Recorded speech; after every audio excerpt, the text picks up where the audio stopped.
Hello friends, कैसे हैं आप। तो दोस्तों, आज की वीडियो में हम बात करेंगे how to crack any sort of competitive exam. चाहे वो आपका एसएससी का एग्ज़ाम हो, चाहे वो आपका एसबीआई का एग्ज़ाम हो, चाहे वो आईबीपीएस का एग्ज़ाम हो, चाहे वो आपका यूपीएससी का एग्ज़ाम हो, या जो 12th के बाद वाले कम्पिटिटिव एग्ज़ाम होते हैं, बीबीए का, बीजेएमसी का, नीट का, आईआईटी जेईई का। तो किसी भी टाइप का कम्पिटिटिव एग्ज़ाम है, आपकी क्या स्ट्रेटजी होनी चाहिए कि एग्ज़ाम फर्स्ट अटैम्प्ट में क्रैक हो जाए।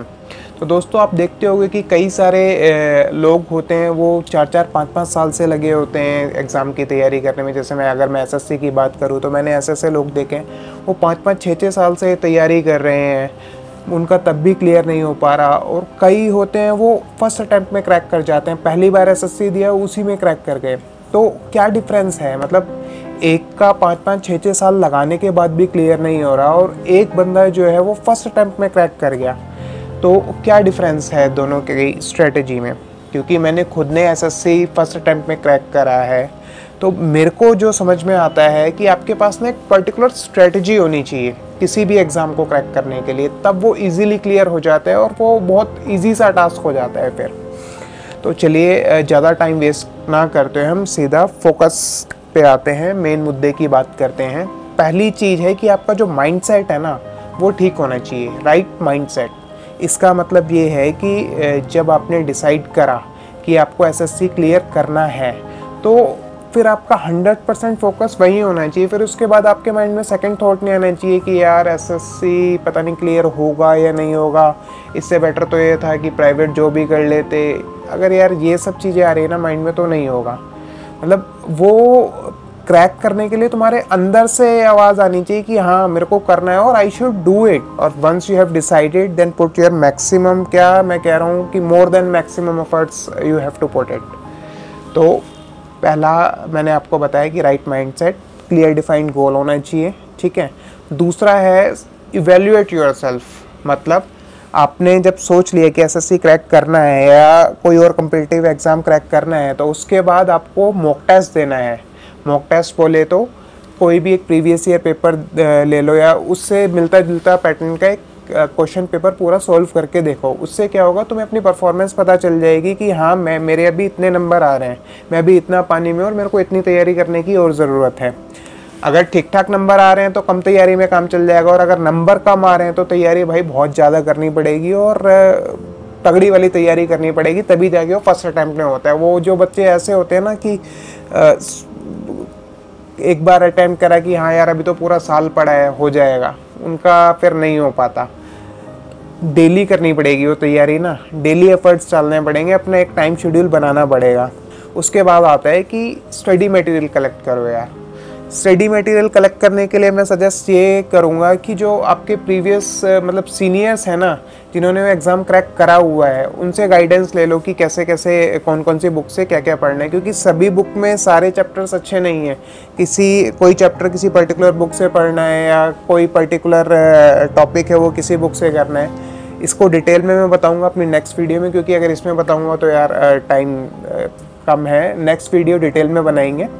तो स्टडी मटेरियल कलेक्ट करो, previous year question paper collect करो, पैटर्न देखो, और ये सब चीज़ें करनी है। फिर उसके बाद आता है कि break your large goal into small goals. मतलब एसएससी क्लियर करना है, वो तो एक लॉन्ग टर्म गोल है।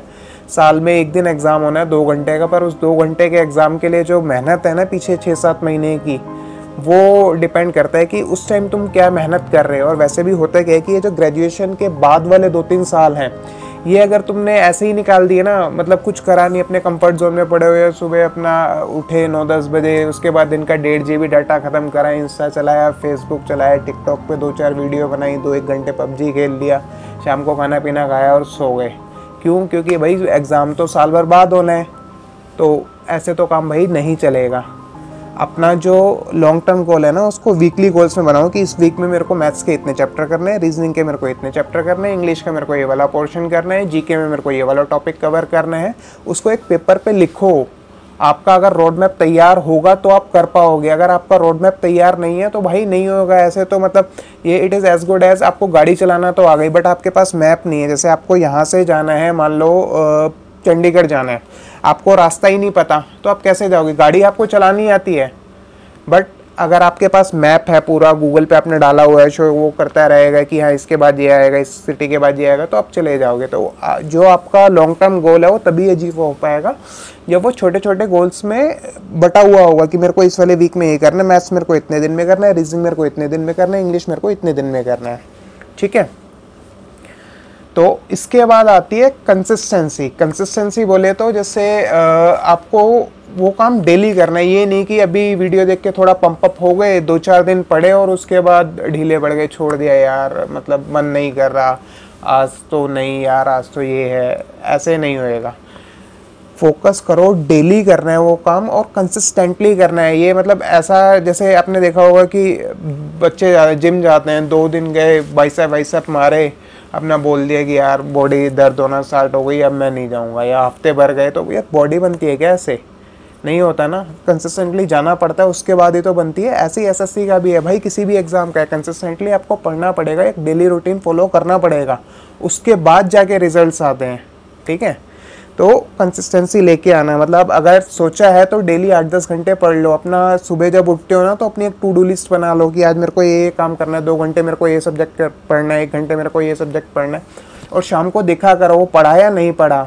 पढ़ा तो वेल एंड गुड, अप्रिशिएट करा करो, नहीं पढ़ा तो रीज़न देखा करो कि क्यों नहीं पढ़ा, किससे मेरा टाइम डिस्टर्ब हो रहा है, क्या मैं अपना ज़्यादा टाइम फेसबुक पे दे रहा हूँ या इंस्टा पे दे रहा हूँ, यहाँ पे मेरा टाइम वेस्ट तो नहीं हो रहा। तो इन सब चीज़ों को एलिमिनेट करो, अपने कंफर्ट जोन से बाहर आओ, डेली कंसिस्टेंटली पढ़ो, तब जाके होएगा।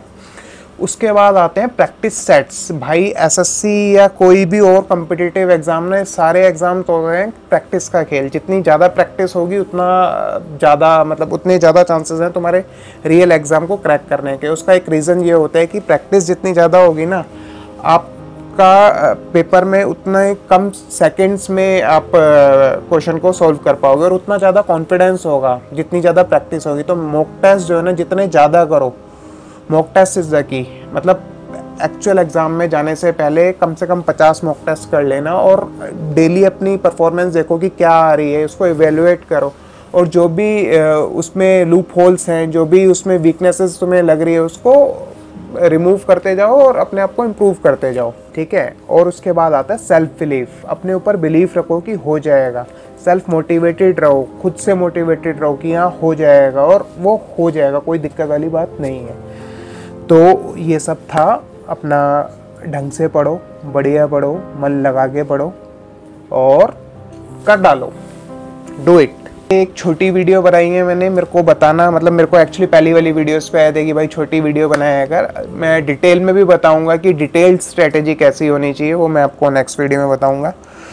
तो ये वीडियो अगर पसंद आए तो लाइक करना, नहीं भी पसंद आए तो भी लाइक करना। ठीक है, अपने को लाइक चाहिए, और सब्सक्राइब तो करना ही है। जो साइड में घंटा बटन दिख रहा है ना, इसको एकदम टन दबा देना है। ठीक है, तो नेक्स्ट वीडियो में मिलते हैं, बाय बाय।